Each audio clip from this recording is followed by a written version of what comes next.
할렐루야. 우리 함께 성경 암송하심으로 새벽 기도회를 시작하겠습니다. 그들이 사도의 가르침을 받아 서로 교제하고 떡을 떼며 오로지 기도하기를 힘쓰니라. 날마다 마음을 같이하여 성전에 모이기를 힘쓰고 집에서 떡을 떼며 기쁨과 순전한 마음으로 음식을 먹고 하나님을 찬미하며 또 온 백성에게 칭송을 받으니 주께서 구원받는 사람을 날마다 더하게 하시니라. 아멘. 하나님의 말씀은 사무엘하 10장 1절로 19절까지 말씀입니다. 이 시간 제가 읽을 때에는 11절과 12절의 말씀을 읽도록 하겠습니다. 이르되 만일 아람 사람이 나보다 강하면 내가 나를 돕고 만일 암몬 사람이 너보다 강하면 내가 가서 너를 도우리라. 너는 담대하라. 우리가 우리 백성과 우리 하나님의 성읍들을 위하여 담대히 하자. 여호와께서 선히 여기시는 대로 행하시기를 원하노라 하고. 아멘. 오늘 본문은 이스라엘과 암몬 사이에 일어난 전쟁에 대한 말씀입니다. 요단 동편에 거하고 있었던 암몬 족속은 줄곧 이스라엘에 대하여 적대적인 태도로 보였던 족속이었습니다. 그런데 다윗이 이스라엘을 다스리던 때의 암몬과의 관계는 굉장히 우호적인 관계였던 것으로 보입니다. 2절 상반절의 말씀을 보시죠. 다윗이 이르되 내가 나하스의 아들 한운에게 은총을 베풀되 그의 아버지가 내게 은총을 베푼 것 같이 하리라 하고, 그리고 다윗은 암몬 왕 나하스가 죽고 그의 아들인 한운이 왕이 되었을 때 이 우호적인 관계를 이어가고자 나하스의 죽음을 애도하기 위하여 신하들을 보냈습니다. 2절 하반절을 보시죠. 다윗이 그의 신하들을 보내 그의 아버지를 조상하라 하니라. 다윗의 신하들이 암몬 자손의 땅에 이름해. 그런데 암몬과 그의 신하들은 다윗의 호의를 받아들이지 않았습니다. 그들은 오히려 다윗의 행위를 기회를 틈타 자신들의 성을 함락시키고자 하는 일종의 정치적인 군사적인 전략이라 생각을 했습니다. 3절의 말씀을 보시죠. 암몬 자손의 관리들이 그들의 주 한운에게 말하되 왕은 다윗이 조객을 당신에게 보낸 것이 왕의 아버지를 공경함인 줄로 여기시나이까. 다윗이 그의 신하들을 당신에게 보내 이 성을 엿보고 탐지하여 함락시키고자 함이 아니니까 하니. 우리가 8장에서 보았듯이 당시 통일 이스라엘의 왕이 된 다윗은 팽창 정책을 펼치고 있었죠.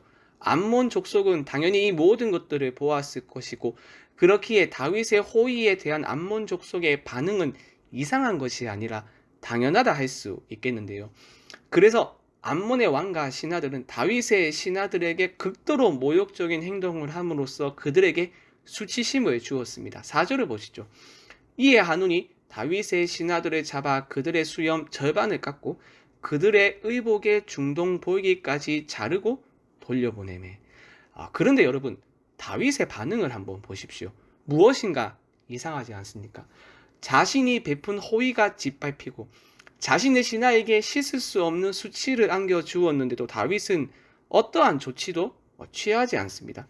다윗은 의외로 굉장히 소극적인 태도를 취합니다. 당장 군사를 일으켜 전쟁을 준비하는 것이 아니라 조용히 신하들을 맞이합니다. 5절의 말씀을 보시죠. 사람들이 이 일을 다윗에게 알리니라. 그 사람들이 크게 부끄러워하므로 왕이 그들을 맞으러 보내 이르기를 너희는 수염이 자라기까지 여리고에서 머물다가 돌아오라 하니라. 여러분, 무엇인가 이상하지 않습니까? 다윗이 보낸 신하는 다윗을 대표해서 암몬 땅에 갔습니다. 그러니까 다윗과 같은 권위를 가지고 있었겠죠. 즉 다윗이 보낸 신하를 환대하지 않고 수치를 줬다는 것은 곧 다윗을 환대하지 않고 다윗에게 수치를 줬음을 의미합니다.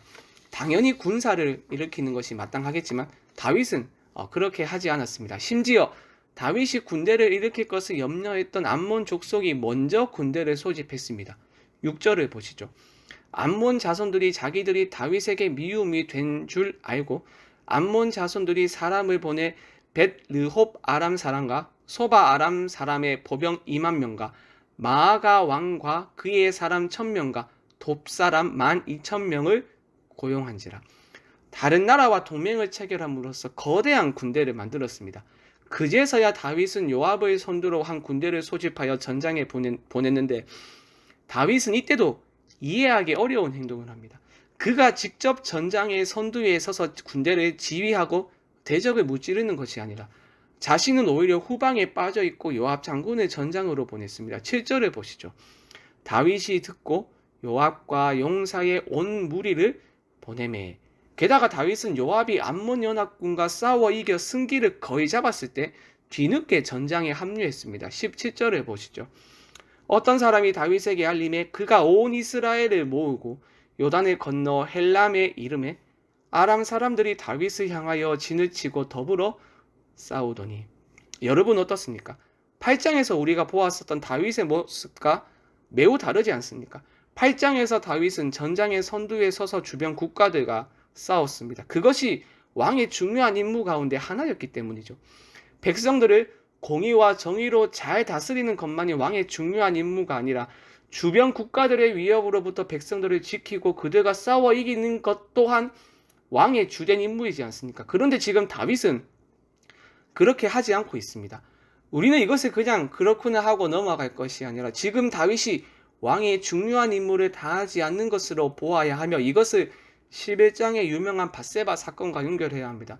다윗은 갑자기 한순간 밧세바를 향한 마음을 품음으로써 하나님께 멀어진 것이 아니라 오늘 본문에서부터 왕의 역할을 다 하지 않음으로써 그러한 조짐을 미리 보였던 것이죠. 어쨌든 다윗이 왕의 임무를 제대로 수행하지 않았음에도 불구하고 이스라엘은 암몬과의 전쟁에서 이겼습니다. 여기에는 요압 장군의 기가 막힌 전략이 있었고 결정적인 승리의 원인은 보이지는 않지만 이스라엘을 이기게 하신 하나님에게 있었습니다. 12절의 말씀을 다시 보시죠. 너는 담대하라. 우리가 우리 백성과 우리 하나님의 성읍들을 위하여 담대히 하자. 여호와께서 선히 여기시는 대로 행하시기를 원하노라 하고.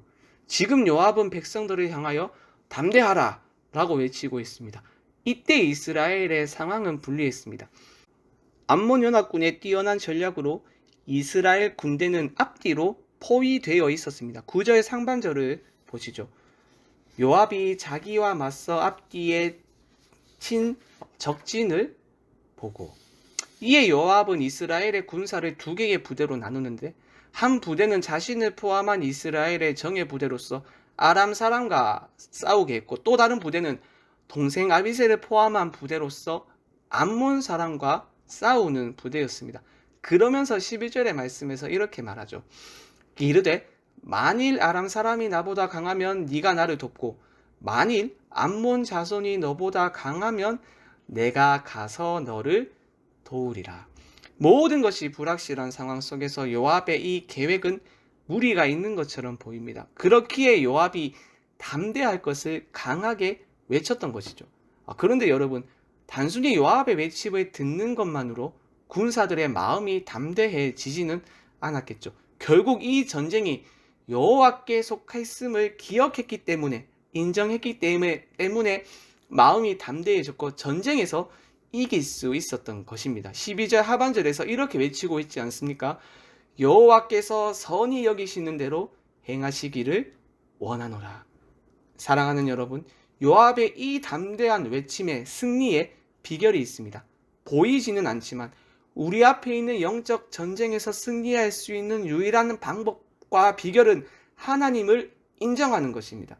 우리가 이 싸움을 주도하는 것처럼 보이고 실제로 우리가 싸우는 것처럼 보이지만 전능하신 하나님의 싸움이며 그 하나님이 우리를 승리의 길로 인도하신다는 것을 인정할 때 우리는 승리를 누릴 수 있습니다. 특별히 우리가 지금 행복의 초대를 준비하고 있는 이때에 우리 앞에 반드시 치열한 영적 전쟁이 있을 것입니다. 아니, 있을 수밖에 없습니다. 하나님의 나라가 흥황하는데 가만히 지켜볼 사단이 아니죠. 반드시 수단과 방법을 가리지 않고 우리의 일을 방해할 것입니다. 그때 오늘 요압의 외침을 기억하며 담대히 나아가십시오.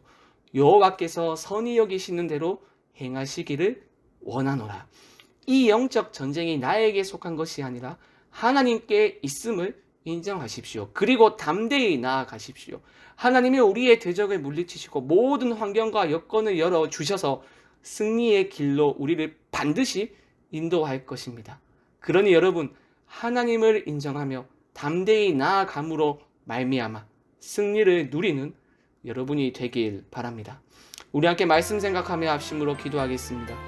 전쟁이 여호와께 속하였음을 인정하며 승리의 길로 인도하실 하나님을 신뢰함으로 말미암아 담대히 나아갈 수 있도록 붙들어 주시옵소서. 월요일은 다음 세대를 위해서 기도하는 날입니다. 하나님, 다음 세대에게 특별한 은혜를 부어 주시옵소서. 하나님을 아는 지식 안에서 자라가게 하시고 하나님을 삶의 주인으로 인정하며 살아갈 수 있도록 붙들어 주시옵소서. 마지막으로 11월 13일에 있을 행복의 초대 행사를 통하여 우리 교회가 생명을 살리는 교회의 본질적 사명을 잘 감당할 수 있도록 은혜를 주시고 필요한 모든 것들을 채워 주시옵소서. 이 외에도 개인의 기도 제목을 가지고 자유롭게 기도하시면 되겠습니다. 주님의 이름을 한번 모르고 자유롭게 기도하겠습니다. 주여